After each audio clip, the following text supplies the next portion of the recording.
Uh. Yeah. Uh. Yeah.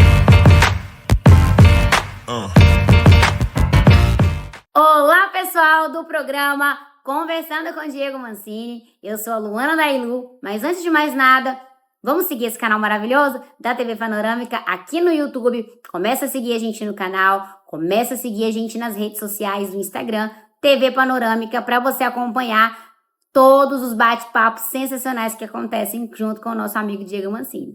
E hoje é um dia especial, nessa quinta-feira, traremos os melhores momentos no programa Fala Delas, que é a parte das mulheres, que nesse mês de março foi um mês especial, onde é comemorado o nosso dia.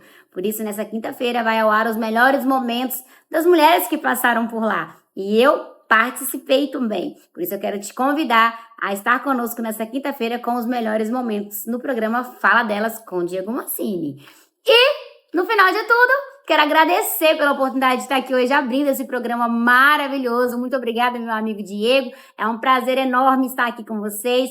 Podem contar comigo sempre que precisarem para a gente bater aquele bate-papo maneiro, que eu adorei estar aí com vocês. Muito obrigada pela oportunidade. Vamos ver o que tem de bom no programa hoje. Eu venho de uma família onde meu pai, ele era um empreendedor, então ele tinha, né, um escritório de contabilidade. Então, eu conseguia ver o quanto ele batalhava para os sonhos dele.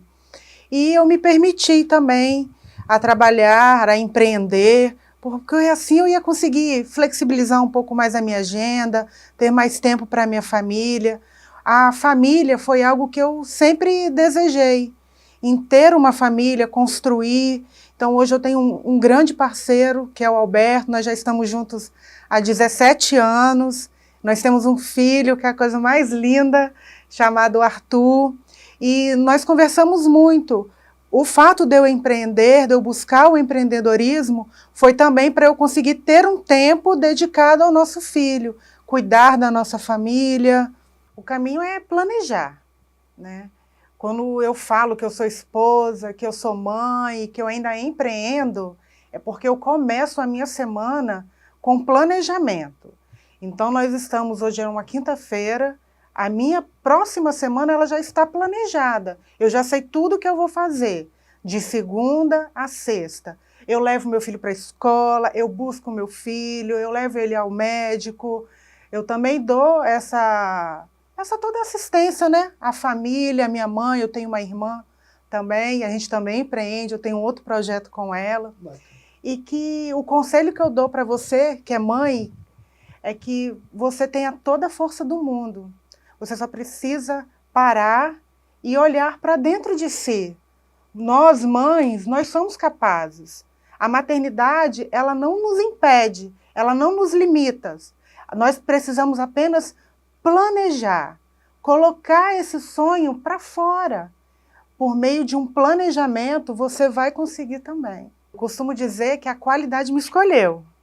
Então, eu trabalhava nessa clínica de radiologia odontológica, né, na área da saúde. Nessa radiologia, ela foi uma grande universidade para mim. Eu atuei em vários setores, então eu consegui ter uma visão sistêmica de dentro da organização. E a empresa estava galgando a certificação da ISO 9001. E eu trabalhava no setor de controle de qualidade. Eu fazia as inspeções de todos os exames antes de serem liberados. A empresa iniciou, abriu, né, o setor de qualidade, contratou uma pessoa, uma colega para trabalhar e conquistou o selo da ISO 9001. Neste caminhar, essa minha colega, ela engravidou e precisou sair de licença maternidade. Diante de todos os colaboradores que faziam parte da empresa, eu fui convidada, porque eu possuía algumas competências que iam ao encontro da descrição de cargo para essa função, mesmo eu não sabendo de nada referente a como atuar dentro da qualidade. E quando eu cheguei lá, eu falei, uau, né? Que bom que eu aceitei, que bom que eu me permiti, porque assim, eu sou muito metódica.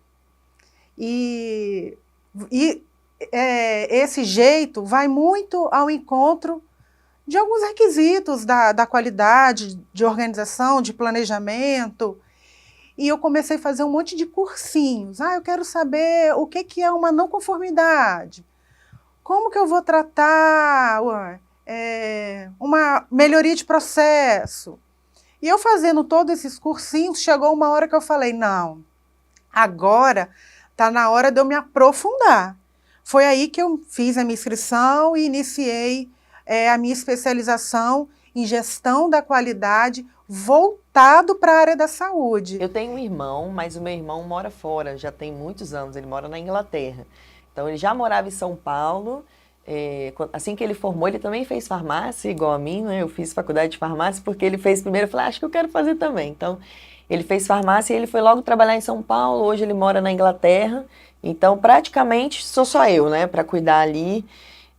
Minha família é fundamental, assim. Infelizmente, eu perdi minha mãe, tem 2 anos, por câncer, um câncer muito agressivo, mas ela foi sempre uma pessoa que me incentivou muito, meu pai também. A inscrição, na verdade, para a prova do bombeiro, quem pagou foi ela. Falou, não, faz também, porque eu tinha pago só a da polícia, eu fiz as 2 provas na mesma época, só que eu nunca tinha tentado concurso. Aí eu falei, não vou pagar outra inscrição, se eu nem sabia se eu ia passar. E ela, não, faz. Ela pagou minha inscrição, então... Muito do que eu sou, assim, eu devo a ela, devo ao meu pai. Juliano também é uma pessoa especial na minha vida, que sempre agrega ali. E Elisa é aquela figuraça que você já conhece aí da rede social, que ela é muito engraçada, ela é nossa joia. Então, existem 2 portas de entrada para concurso. Existe o concurso para praças, que você entra como soldado, e existe o concurso para oficial, que você entra como cadete, né? Você estuda ali 3 anos como cadete, depois se forma aspirante. O praça, ele consegue de ir a soldado até no máximo o final da carreira dele a capitão. O oficial, ele entra cadete e ele consegue ir ao máximo coronel no final da carreira. Então, eu ingressei na carreira de praça, mas você pode tentar a carreira de oficial independente de você ser soldado antes. Você já pode fazer o concurso direto para oficial, né? Então eu brinco que assim, ó, saiu o concurso, faz qualquer um dos 2, que aí o que você passar depois você estuda para o outro, se vier o de oficial, né? Uhum. Então esse ano, inclusive, a gente vai ter um concurso de oficial, né? Já tem 6 vagas autorizadas, um concurso aí provavelmente para vir esse ano, para oficial. E aí não precisa de você ter sido soldado, né? Ou praça antes. Então eu fui por 5 anos soldado e consegui, né, passar na prova, que é uma prova aberta a todos, não é interna só para quem já é da corporação, é aberta.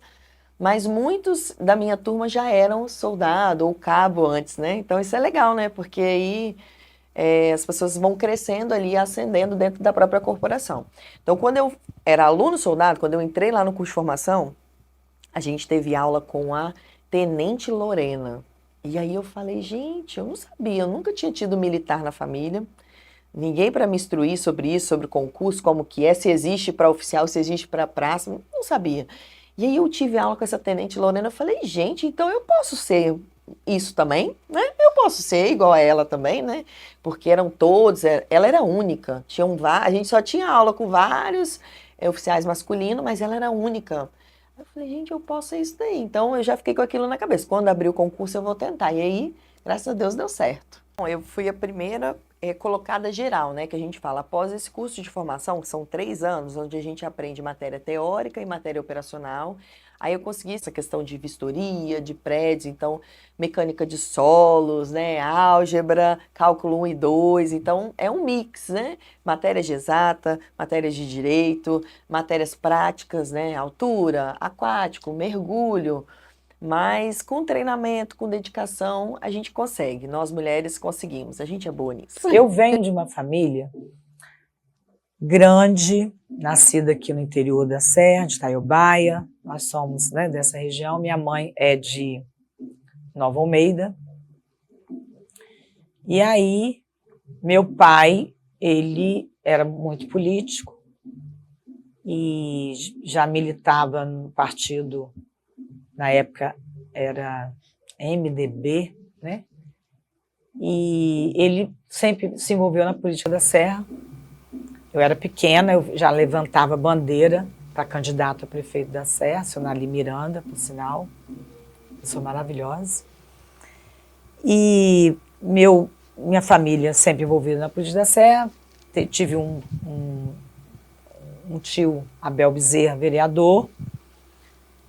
E meu irmão, né, passou no vestibular de medicina, foi fazer medicina na UFES, e lá na UFES ele se envolve com a fundação do DCE, né, que é o Movimento Estudantil, onde na época tinha também o governador Paulo Artung, né, veio ser governador depois, César Colnago, Anselmo, e vem desse grupo político aí. Eu fui a primeira mulher a assumir o departamento de esportes capixaba, e a época do governo ainda Albuino, né, nós então fizemos um trabalho muito bom no Espírito Santo todo, e especialmente na Serra. Então tem esse protagonismo também. Temos. A primeira mulher a cuidar do esporte capixaba. Na instituição governo. Exatamente, assumiu o Departamento Estadual de Esporte Amador e Recreação do Espírito Santo, que é o antigo DEARES. Eu fui a diretora-presidente de lá e a gente fomentou o esporte no Espírito Santo todo. Inclusive, à época, a gente iluminou o Rio Branco, fomos nós que iluminamos o Rio Branco, iluminei o Serra, iluminamos o Campo de Nova Almeida, iluminamos o Serra Futebol Clube, fizemos arquibancada no Serra Futebol Clube. Então, assim, minha história com o esporte na Serra é muito forte. Fizemos muitos campos de futebol.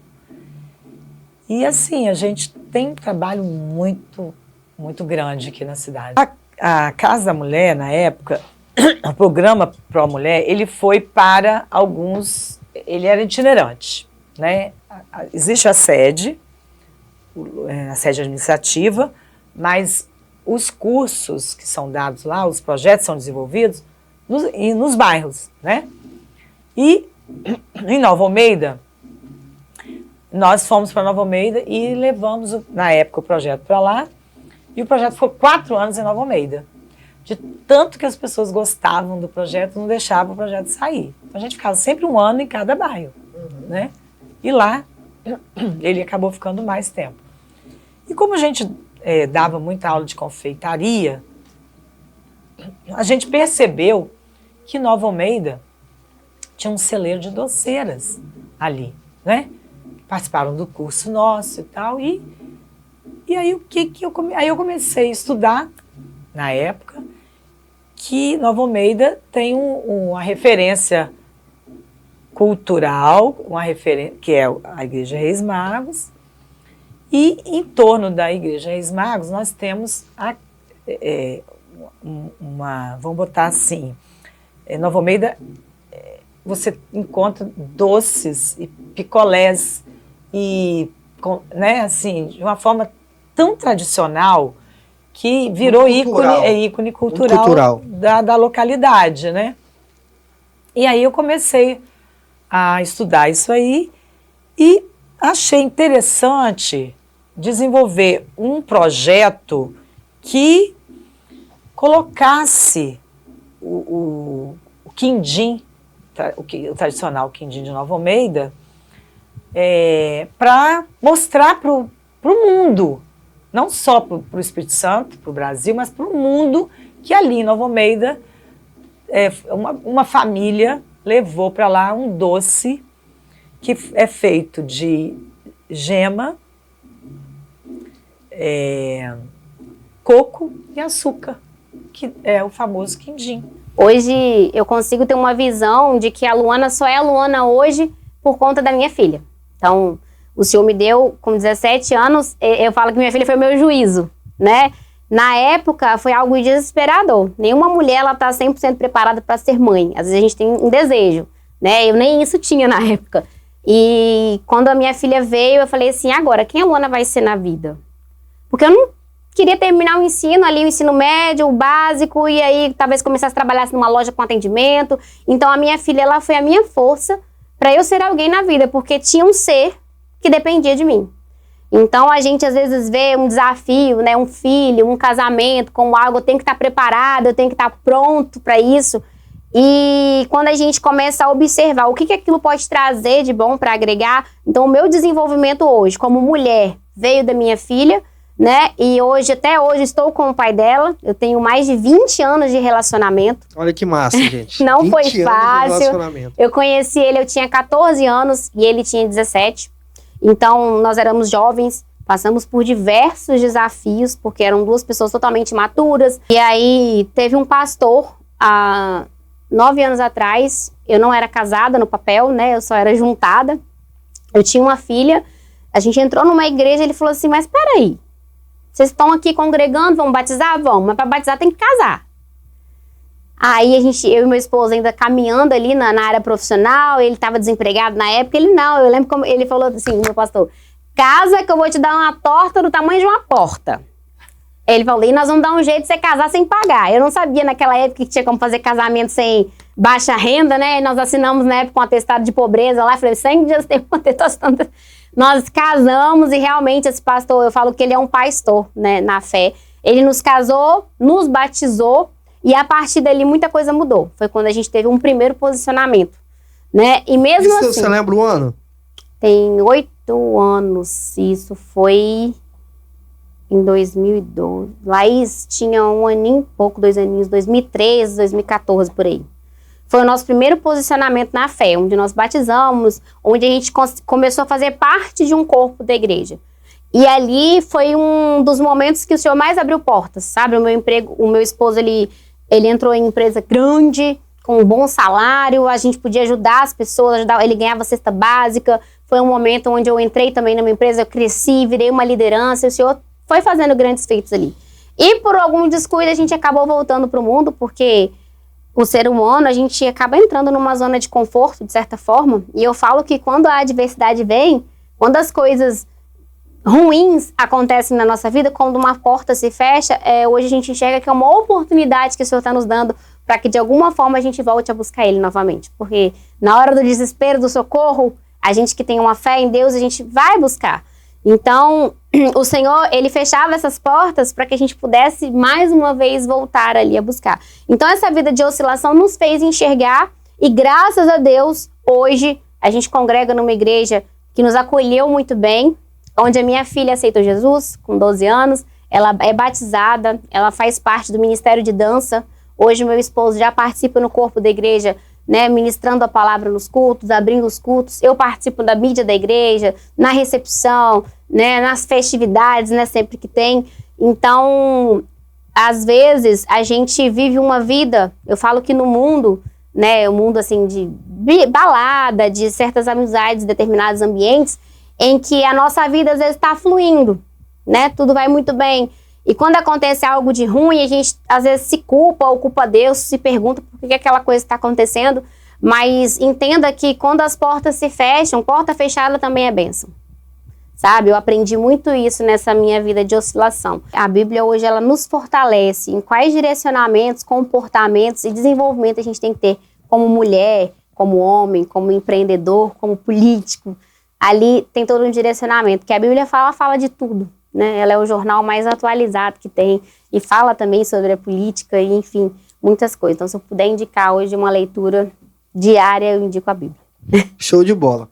E aí, quase terminando, como foi a tua experiência na política? Agora já falando de 2024, ela foi candidata a vereadora pelo Partido Republicanos, aqui na cidade da Serra. Como que foi a tua experiência, que eu queria que você falasse para as mulheres, assim, passar essa... O que você viveu, assim, na sua visão, o que faltou, mas como é que foi essa experiência de falar assim, não, tá, vou, e não sei como é que é, mas vou fazer, entendeu? Como é que foi isso pra você? Você não teve nenhuma vivência antes, né? Essa foi nada, foi tudo novo. Então, como é que foi esse primeiro momento, assim, vamos dizer, essa paquera com a política, né? Porque você... Eu acredito que vai despertar um pouco mais, você vai começar a namorar. Mas como é que foi essa paquera com a política?